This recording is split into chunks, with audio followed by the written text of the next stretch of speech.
Hello everyone, कैसे हैं आप सब। Welcome to make it civil platform. तो आज हम यहाँ पे एनआरएल की तरफ से एक रिक्रूटमेंट नोटिफिकेशन जारी किया गया है, उसके डिस्कशन के लिए आए हैं। जैसे कि आप देख पा रहे होंगे, यहाँ पे नुमालीगढ़ रिफाइनरी लिमिटेड की तरफ से ये रिक्रूटमेंट नोटिफिकेशन जारी किया गया है, जिसमें ग्रेजुएट इंजीनियर ट्रेनी सिविल की वैकेंसी रिलीज़ की गई है, जिसमें कुल वैकेंसीज यहाँ पर 4 हैं। और आपकी बैकलॉग वैकेंसी यहाँ पर एक है, जिसमें से अगेन अब करंट वैकेंसीज की हम बात करें तो 2 अनरिजर्व के लिए हैं और एक आपकी ओबीसी के लिए यहाँ पर रहने वाली है। बात करें दूसरी महत्वपूर्ण जानकारियों की, तो यहाँ पर आप लोगों को जो डेट्स याद रखनी है वो सबसे पहले याद रखनी है 20 सितंबर 2025, क्योंकि 20 सितंबर से जो ऑनलाइन एप्लीकेशन है वो भरे जाने हैं और लास्ट डेट आपका रहने वाला है 10 अक्टूबर 2025।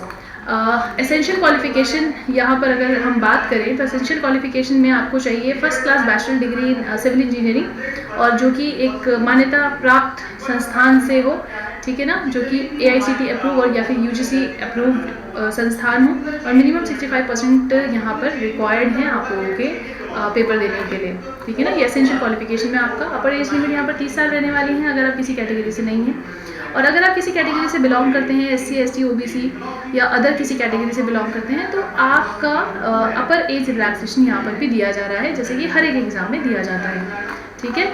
सो यहाँ पर जो सैलरी की बात है वो कर लेते हैं। सैलरी यहाँ पर रहने वाली है, जैसे कि आप सभी को पता है, ग्रेजुएट इंजीनियर ट्रेनी का जो जॉब ग्रेड रहने वाला है वो E2 रहने वाला है। तो पे स्केल आपका लाई करता है 50,000 से लेकर 1,60,000 के बीच में, जो कि आपका CTC बन जाता है 18.79 लाख, ठीक है ना। सो इतना रहने वाला है आप लोगों का अप्रॉक्सीमेटली, ठीक है। बात करते हैं अगेन सिलेक्शन प्रोसेस की, तो यहाँ पर 2 एग्ज़ाम होने वाले हैं।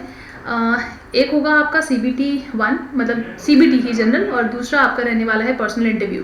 सो यहाँ पर इन ऑल जो रिटन पेपर है वो आपका एक ही रहने वाला है, और रिटन पेपर 4 सेक्शंस में यहाँ पर डिवाइड किया गया है, जिसमें 3 सेक्शन आपके नॉन टेक के रहने वाले हैं, और आपका जो सब्जेक्ट नॉलेज का रहने वाला है टेस्ट वो आपका मेजर सेक्शन यहाँ पर रहने वाला है। तो 4 सेक्शन है, जिसमें पहला सेक्शन आपका सब्जेक्ट नॉलेज का है, सेक्शन A, और 80% क्वेश्चन आपके इसी सेक्शन में से यहाँ बच्चों आने वाले हैं।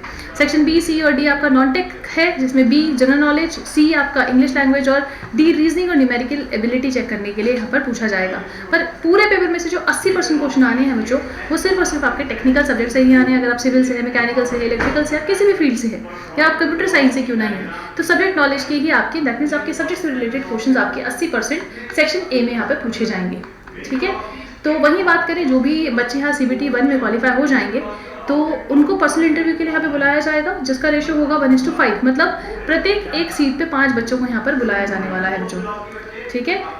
और आपको मिनिमम जो क्वालिफाइंग मार्क्स यहाँ पे रहने वाले हैं 50% चाहिए प्रत्येक स्टेज में, दैट मीन्स CBT और पर्सनल इंटरव्यू में आपको 50% मार्क्स को क्वालिफाई करने के लिए चाहिए ही चाहिए। ऐसा अगर मान लीजिए किसी एक का CBT में बहुत अच्छा आ रखा है लेकिन PI उसका 35% गया है, तो भी आपका सिलेक्शन नहीं होगा, क्योंकि मिनिमम क्वालिफाइंग मार्क्स यहाँ पे 50% हर स्टेज में यहाँ पर रिक्वायर्ड है आप लोगों के लिए, ठीक है।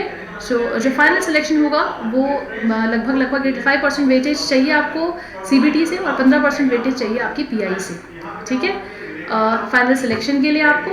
और अपॉइंटमेंट लेटर आपका उसी के बिहाफ पे आपको दिया जाएगा, ठीक है, मेरिट के बेसिस पे।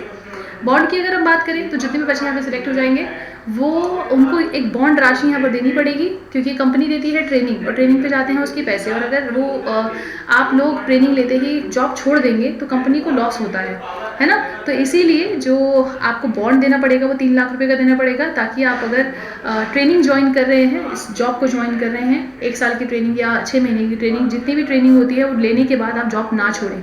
एटलीस्ट 3 साल तक आपको सर्व करना है कंपनी को after successfully completing your training period, ठीक है। तो अगर आप वो नहीं करेंगे 3 साल तक सर्व, तो आपको 3 लाख की बॉन्ड राशि यहाँ पे भरने पड़ेगी कंपनी को। बात करते हैं एप्लीकेशन फ़ीस की, तो जनरल कैंडिडेट्स के लिए फ़ीस रहने वाली है 1,000 रुपये, और बाकी अदर कैंडिडेट्स के लिए ये जो फ़ीस है वो निल रहेगी आप लोगों की, ठीक है। सो जैसे कि आप यहाँ पे देख भी पा रहे होंगे, तो रेस्ट बात कर लेते हैं। ये तो मेजर जो डिटेल्स थी इस फॉर्म की वो ये हैं जो आपको पता होनी चाहिए। आप डेट्स याद रखें, 20 सितंबर से फॉर्म फिलिंग स्टार्ट हो जाएगी, और 10 October is last date, 10th of October आपकी लास्ट डेट रहने वाली है इस फॉर्म फिलिंग की।